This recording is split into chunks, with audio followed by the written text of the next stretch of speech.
This is chapter 13, and it's called Preparing Mommy's Body for the Wake. My cousin Pam is my mother's brother's daughter, and when she learned that Mommy had died, she of course contacted me right away and told me not to worry, that she would do whatever she could to help me to make sure I got through everything okay and that I wasn't alone, because she'd heard that I had been Mommy's caregiver and she was worried about me. But she told me, as I said, not to worry, that she would be at my disposal throughout the entire process. Whatever I might need, she was going to be sure to make it happen. And I thought that was very sweet of Pam to offer, and to offer so much of her time to help me, because I knew that she had a family and that she was a teacher. I believe she's a teacher, that's her profession, but I knew that she had other obligations, and she was offering to help me and to help me a great deal. But I was listening to her and I was grateful, but part of me didn't really believe what she was saying, because when there's a death in the family and you have relatives that come up and say, if you need something, just call me any time of the day or night. And sometimes those words are spoken for effect.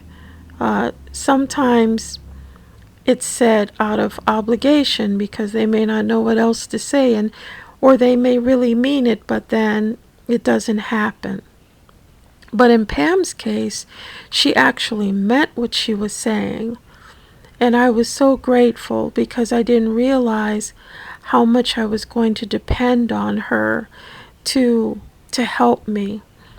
So I knew that the main thing I was going to have to do was get to the funeral home so that I could be with Mommy and I could get Mommy ready for her special days, which would be her wake and her funeral. And so Pam started coming, she came the day after, I believe it was the day after Mommy died. She came, and she came for maybe 3 or 4 days in a row, which meant she took off work because she was with me all day and into the evening. But when she'd come in the morning, she always brought a huge box of these delicious donuts. And I wondered why she brought such a big box, because it was only me at the condo.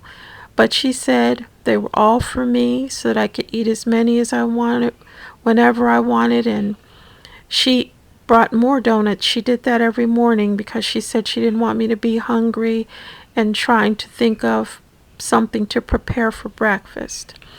So she brought the donuts, and she'd even get me lunch while we were out. And she even made sure I had dinner with me when she brought me home before she went home to her family. And she did this every day for, as I said, 3 or 4 days. So finally, the first day we drove to the funeral home, and I was excited that I was going to see Mommy, but I was a little nervous because I hadn't seen her since she died. But we got to the funeral home, and when we got to the funeral home, I remember that I went toward the back of the funeral home, so I went toward the parlor. There were several different parlors, depending on how many wakes are going to happen, but it was just going to be me there with Mommy, and Mommy was in the parlor that was near the back of the funeral home. And right when I got within sight of the parlor, I could see Mommy's body on the table. And I remember just looking at her from a distance. I was suddenly just overwhelmed with sadness and with this strange feeling of calm and comfort, things that I hadn't experienced since Mommy had gone away. And then just almost suddenly I just started like sprinting towards Mommy, and I was like, "Hi, Mommy." And I was so happy, and all of the happiness that I was feeling and the excitement that I was feeling on the inside was suddenly projected onto everything on the outside. And because the rooms just had chairs and not too many chairs, it was like the hi Mommy was bouncing off of the walls. Because I was just so happy to see her. I was so happy to see her. And I was right on her then, and I was just giving her little kisses on her face and touching her face and her little face, because she had a little face, and her little face was cold. But it didn't bother me because I didn't see her as dead. All I saw was that's Mommy. That's my mother. That's my mother's body. That's where the essence of Mommy was contained. And I was just happy to see any part of Mommy that I could see at that point and touch. I was just very happy. So what I wasn't expecting, I was expecting to see Mommy, but I wasn't expecting to see Mommy wrapped in a big black hefty bag. So if you can imagine those huge hefty bags that you use for packing things or putting lots of leaves in, well, Mommy's body from the neck down, her legs were exposed, her face, but from the neck down she was wrapped in one of these bags, and then they used this clear tape. It's a white tape, almost like duct tape, only it's clear, and they use that to wrap around the black bag to reinforce it, to keep it from coming undone. And I asked the embalmer, his name was Kevin, I said, why do you have that wrapped around my mother's torso? And he said, well, typically that's not something we would do, and this is not something that you actually see, that a family member would see, but these are special circumstances. So once I embalmed your mother, I didn't want the fluid to leak all over the table, and I didn't want you to see that, so I wrapped her up this way. And it had thrown me a little, but I understood what he was saying, and I was grateful that he explained. And I could see that, some of the chemicals, the embalming fluid had leaked out, seeped through even the bag, and it was showing up in little places around my mother's body. But it was still, it was part of the process. This was part of the journey with Mommy, and I wasn't going to shy away from it. I was in for the duration. It was my mother. I was there to make her look beautiful for her special day, and this was just all part of the process. So I was grateful for Kevin, the embalmer, and he was extremely gentle with me, and he was basically going to be teaching me the tricks of his trade. And the first thing, though, I needed for him to do before I started with Mommy's makeup and different things that I wanted to do to get her ready, I wanted him to remove some of the embalming fluid because he had pumped in too much. Mommy's face was too big and her face was little, and it had blown her body up like a hot air balloon, and I didn't like that because it didn't look, it was Mommy and I could tell it was Mommy, but it didn't look like Mommy. So I said, you've got to take some of that out. And he said, well, I will. I'll remove as much as I can, but when you put in the embalming fluid, when you try to remove some, it could make things collapse. So he said, I would just have to do it slowly, but I will do it as best I can. And I told him I appreciated that.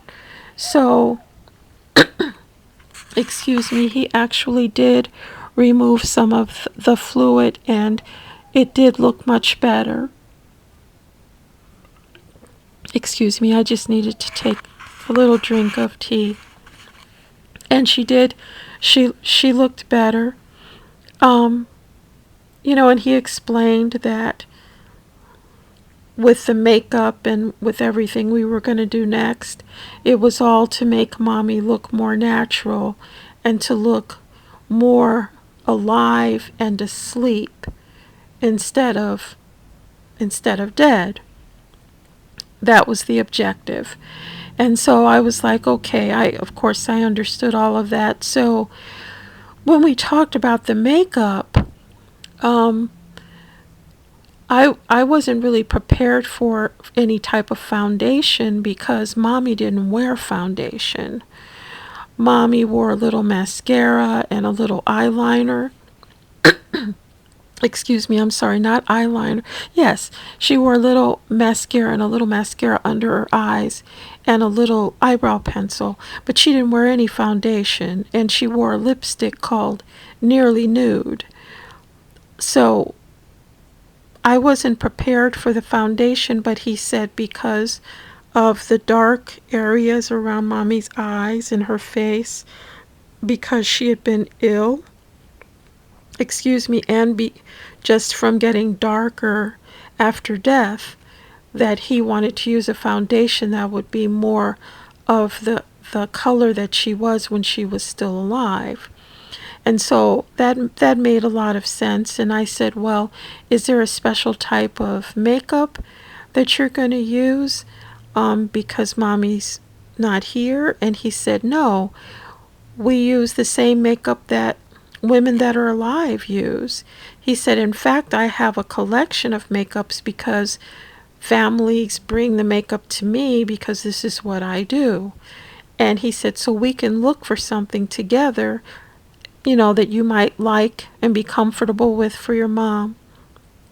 So we found something, and he told me I could do it if I wanted to, but he advised me to let him apply the foundation only. He said because when the person's alive, the foundation kind of melts and it goes on more smoothly, but when a person is dead, their body is cold from being in the freezer, and it's cold in general, and so it will make the foundation not go on as smoothly, and it'll kind of be clumpy. He said, but I know how to do it to warm the face so I can get it smooth. So he did that, and then he let me touch up areas that I felt needed to be touched up.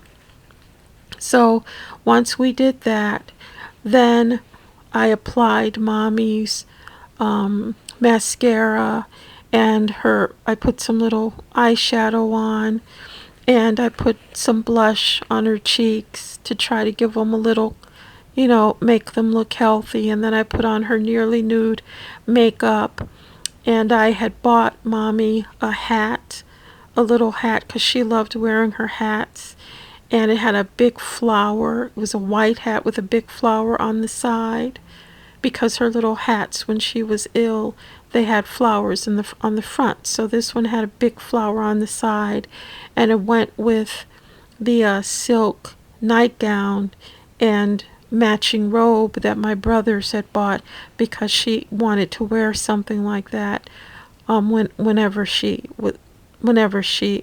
died. And it was really beautiful. So Mommy's face and everything was done, and Mommy always, like Mommy used Chanel No. 5, Mommy only used that one perfume all of her life and all of my life. And she used one lotion. And the lotion was Jergens Original Scent Cherry Almond Lotion. And I had that with me because I was ready. I had Mommy's lipstick. I had everything I needed for Mommy. And so I took the lotion and I rubbed it on Mommy's arms. And they actually made them soft. And I'm talking to Mommy because you have to understand that when I was taking care of Mommy, I talked to Mommy. I didn't just do it. When I took care of Mommy, it wasn't a job. It was my honor. It was a privilege to take care of the woman that had taken care of me and gave me life. So I would talk to Mommy when she was alive, and I'd say, and we would talk about things, reality shows. I was making her laugh, and I'd be putting on her, after I gave her a bed bath. Then I would put on her lotion, her Jergens lotion. So I'm talking to Mommy as I'm putting her lotion on at the funeral home in the parlor. I'm like, Mommy, I'm putting on your Jergens lotion. And I put it on, and I put it on her little hands. And I believe I did her nails last. I used this gold nail polish that she really loved. And so I filed her nails, and I did those last. But the Kevin, I believe I mentioned his name was Kevin the embalmer. He said, now when we get ready to put your mother's gown on, we can't put it on the way you normally would because her body is stiff. He said, so you're going to have to cut it up the back. Before with my father when he died. So I took the scissors and I cut it up the back, and then we put the gown on Mommy the way you would put on a gown when you go for a checkup and the doctor has to examine you, and you put those special gowns on that are open in the back.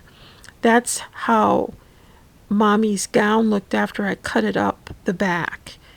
And then we put it on, and I was on one side of Mommy and Kevin was on the other side, and we were both tucking the material underneath Mommy's body to make it fit her form, the form of her.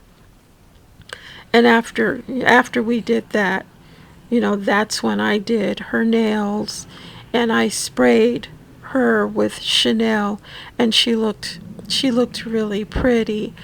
And I had her little earrings on and a necklace and everything, and all throughout this entire process it took a few days to get Mommy all ready. My cousin Pam asked me, Pookie, would you like for me to take pictures? She said, I don't want to make you uncomfortable, but if you would like that, I'll do that. And I said, I would love that. So she took images of Mommy with the bag, everything. I wanted all of that.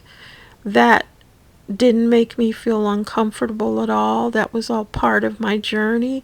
It was all part of Mommy at that moment.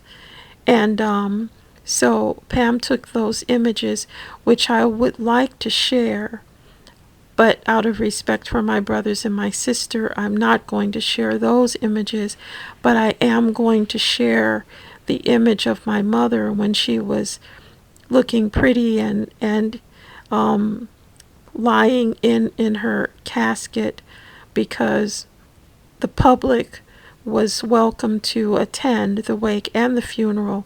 So I will share that image. But my brothers had bought a beautiful white casket for Mommy with silver handles, and it was lined with a lavender lining because lavender was Mommy's favorite color. So after Mommy was dressed and everything was ready, Kevin used a special lift to lift her body to get it into the casket. And she looked really pretty, and I had brought a special pillowcase with a photograph of my granddaughter, my first grandchild, who Mommy loved. Not my granddaughter, my daughter, my first child. Her image was on a pillowcase that Mommy had made years and years and years before, and Mommy had special little covers and things that her great-grandchildren had made for her, and they had brought little things that they wanted to go into the casket. So all of these things were done. Everything was prepared. And I don't know, I guess I was, I don't want to say I was in a daze or in a trance. I wasn't. I was just trying to do what I needed to do to make Mommy look pretty and to just do as much as I could for her. So I forgot to mention, as part of the tricks of Kevin's trade, he told me with Mommy's eyes that he would have to put a little crazy glue on her eyelids to make sure that her eyes didn't open. And I said, okay. I was a little freaked out by that, but that was part of it. And then he said, and I also have to put it on her mouth so that her mouth doesn't open. And I could kind of see the crazy glue, but when I put on her mascara, that covered it. And when I put on her lipstick, that covered the crazy glue too, because he didn't put a lot, just a thin line of it. And then, when she was, because we're Catholic, so Mommy was holding her rosary, and he folded one hand over the other, and it was enfolding the rosary, and he put a lot more crazy glue on my mother's hand so that when he put the hand on top of that hand, it would stay in place. And so, just seeing all of this and doing all of this over that 3 or 4 days, it was emotionally draining for me. And I was fine because I was doing what I wanted to do. I was doing what I needed to do. I was doing what I felt I had to do. I was getting Mommy ready for her special moments in public, and I was getting her ready to present her to God, to prepare her for heaven. And even though her spirit was there, but that's just how I felt in my mind and in my heart. But I was sad because I'm knowing, okay, I'm preparing Mommy for the wake. The actual wake, I believe, was the following day, and then the funeral was the day after that. So I realized that now I would see Mommy for the wake, and then I was only going to have one more opportunity, and that would be the funeral. And then there would be no more chances to see even her vessel. It would be done. I wouldn't be able to kiss her. I wouldn't be able to touch her. And the thought of that was making me panic. But I especially was becoming nervous because I knew the next day I was going to be in the midst of people that I really didn't want to be around. I know that people were coming so that they could say goodbye to Mommy. I knew family was going to be there. But I just, if I could have had it my way, I would have just had mommy all to myself, with the exception of my children and my grandchildren. I would have had mommy to myself, because it, was me and mommy. All these folks crying and talking about how much they loved mommy and how much they were going to miss her, and I'm looking at them like, you did? I don't recall having seen you at the condo. I don't recall having seen you at the hospital at all, or at the rehab facility, because I was there every day. Where were you? Did you blend into the walls? I mean, where were you? You're crying. Why are you crying? You didn't even come to see mommy when she was alive, and now she's dead and you're crying? I didn't get it. And I didn't want to be in the midst of it. So when I wasn't preparing myself for that. I just was going to just deal with it the next day and at the funeral when it happened. And I was just going to concentrate on mommy and my children and my grandchildren, who were having a difficult time because they were raised by my mother and father. But I just wanted to concentrate on mommy. And as I'd been doing for a long time. This is the end of chapter 13.